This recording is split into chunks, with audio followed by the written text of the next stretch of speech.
Chapter 3. One of Us is Lying. Cooper, Thursday, September 27th, 12:45 p.m. Will I see you tonight?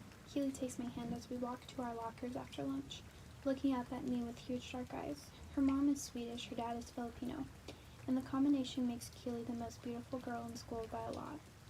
I haven't seen her much this week between baseball and family stuff, and I can tell she's getting angsty. Keely's not a clinger. Exactly, but she needs a regular couple time. Not sure, I say. I'm pretty behind on homework. Her perfect lips curve down, and I can tell she's about to protest when a voice floats over the loudspeaker. Attention, please. Would Cooper Clay, Nate McCauley, Adelaide Prentice, and Bronwyn Rojas please report to the main office? Cooper Clay, Nate McCauley, Adelaide Prentice, and Bronwyn Rojas to the main office. Keely looks around as she's expecting an explanation. What's that about? Something to do with Simon? I guess. I shrug. I already answered the questions from Principal Gupta a couple of days ago about what happened during detention, but maybe she's gearing up for another round. My father says Simon's parents are pretty connected around town, and the school should be worried about the lawsuit if it turns out that they were negligent in any way. Better go. I'll talk to you later. Okay, I give Keely a quick kiss on the cheek, shoulder my backpack, and head down the hall. When I get to the principal's office, the receptionist points me towards a small conference room that's already crowded with people. Principal Gupta, Addie, Bronwyn, Nate, and a police officer. My throat gets a little dry as I take the last empty chair. Cooper, good, now we can get started. Principal Gupta folds her hands in front of her and looks around the table. I'd like to introduce Officer Hank Budapest with the Bayview Police Department. He has some questions about what you witnessed on Monday. Officer Budapest shakes each of our hands in turn. He's young but already balding, has sandy hair and freckles. Not very intimidating authority-wise. Nice to meet you all. This shouldn't take long. But after speaking with the Keller family, we want to take a closer look at Simon's death. Autopsy results came back this morning and, already? Bronwyn interrupts, earning a look from Principal Gupta as she doesn't notice. Don't those usually take longer? Preliminary results can be available within a couple days, Officer Budapest says. These were fairly conclusive, showing Simon died from a large dose of peanut oil ingested shortly before death, which his parents found strange considering how careful he has always been with food and drinks. All of you told Principal Gupta that Simon drank a cup of water just before he collapsed, is that right? We all nod and Officer Budapest continues. The cup contained traces of peanut oil, so it seems clear Simon died from that drink. What we're trying to figure out is how peanut oil could have gotten into his cup.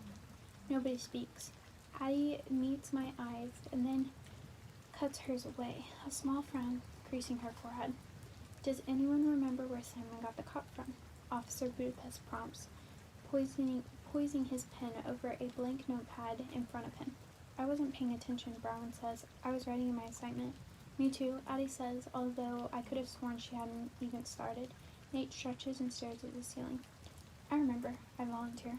He got the cup from the stack next to the sink. Was the stack upside down or right side up? Upside down, I say. Simon pulled the top one off. Did you notice any liquid leave the cup when he did that? Did he shake it? I think back. No, he just filled it with water and then he drank it. Yeah, I said, but Bronwyn corrects me. No, she says. Not right away. He talked for a while.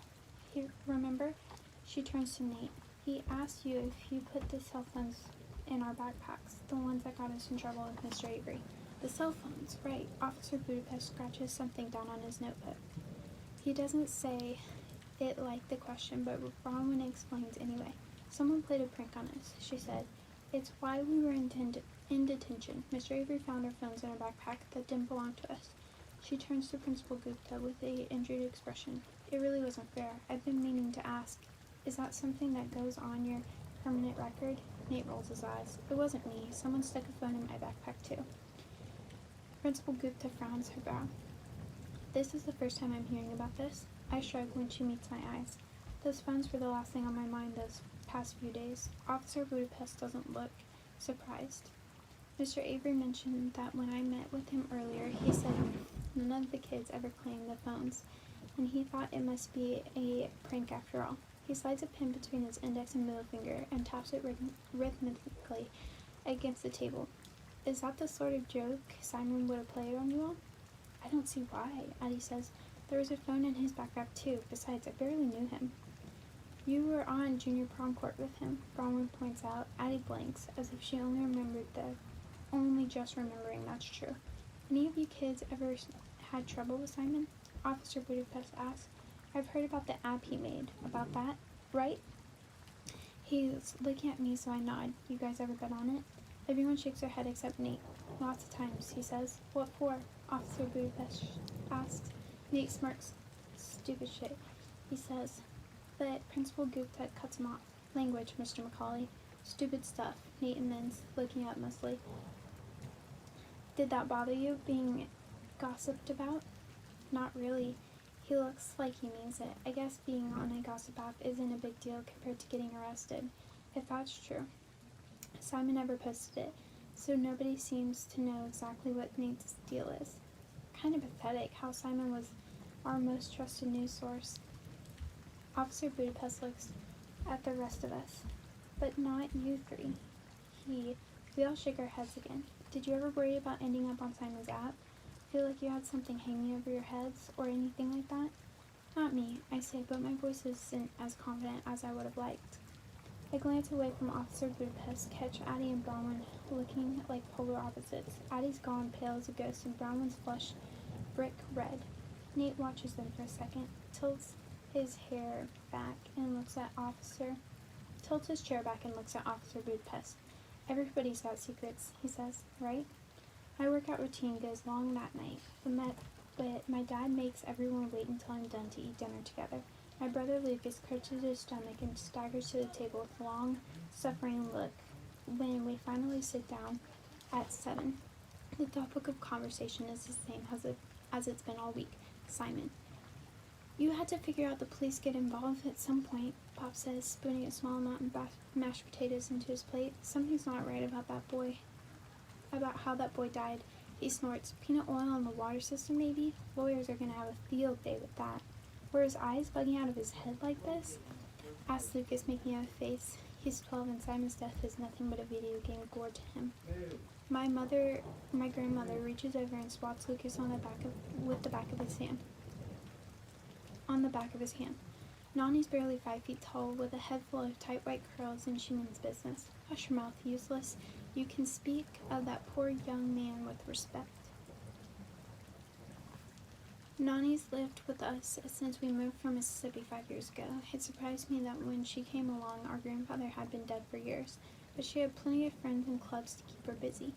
Now that we've lived here for a while, I get it. Our basic colonial cost 3 times what the house in Mississippi did, and there's no way we could afford it without Nani's money. But if you can play baseball year-round in Bayview, it's got one of the best high school programs in the country. At some point, Pop expects I'll make a gigantic mortgage and the job he hates worthwhile. I might.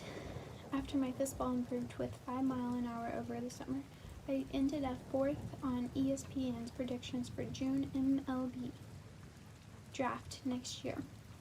I'm getting scouted by a lot of colleges too, and I wouldn't mind heading there first. But baseball's not the same as football or basketball. If a guy can head for minors right out of high school, he usually does. Pop points at me with a knife. You got a showcase game Saturday, don't you? As if I could. The schedule's posted around the whole house. Kevin, maybe 1 weekend off, my mother murmurs, but her heart's not in it. She knows it's a losing battle. Best thing Cooperstown can do is business as usual, Pop says. Slacking off won't bring that boy back. God rest his soul. Nani's small, bright eyes settle on me. I hope you realize none of you kids could have done anything for Simon, Cooper. The police have to dot their I's and cross their T's, that's all. I don't know about that. Officer Budapest kept asking me about the missing EpiPens and how long I wasn't by myself in the nurse's office. Almost like he had thought I might have done something with them before Miss Grayson got there. But he didn't come out and say it. If he thinks someone messed with Simon, I'm not sure what he's looking at Nate. If anybody asked me, which they didn't, I wonder why a guy like Nate even had EpiPens in the first place. We just finished clearing the table with the doorbell rings and Lucas runs to the door hollering, "I'll get it." A few seconds later he yells again, "It's Keely." Nani rises to her feet with difficulty, using the skull-topped cane Lucas picked out last year when she faced up to the fact that she couldn't walk on her own anymore. "Thought you said you two didn't have plans tonight, Cooper."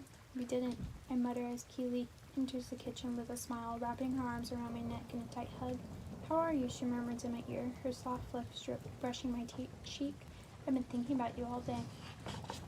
"Okay," I say. She pulls back and reaches into her pocket, briefly flashing a cellophane packet and a smile, red vines, which are definitely not part of my nutritional regimen, but my favorite candy in the world. The girl gets me. And my parents, who require a few minutes of polite conversation before they head out for their bowling league. My phone chimes and I pull it out of my pocket. "Hey, handsome." I duck my head to hide the grin that's suddenly tugging at my mouth and text back, "Hey, can I see you tonight? Bad time. Call you later? Okay, miss you." Keely's talking to my mother, her bright eyes with interest.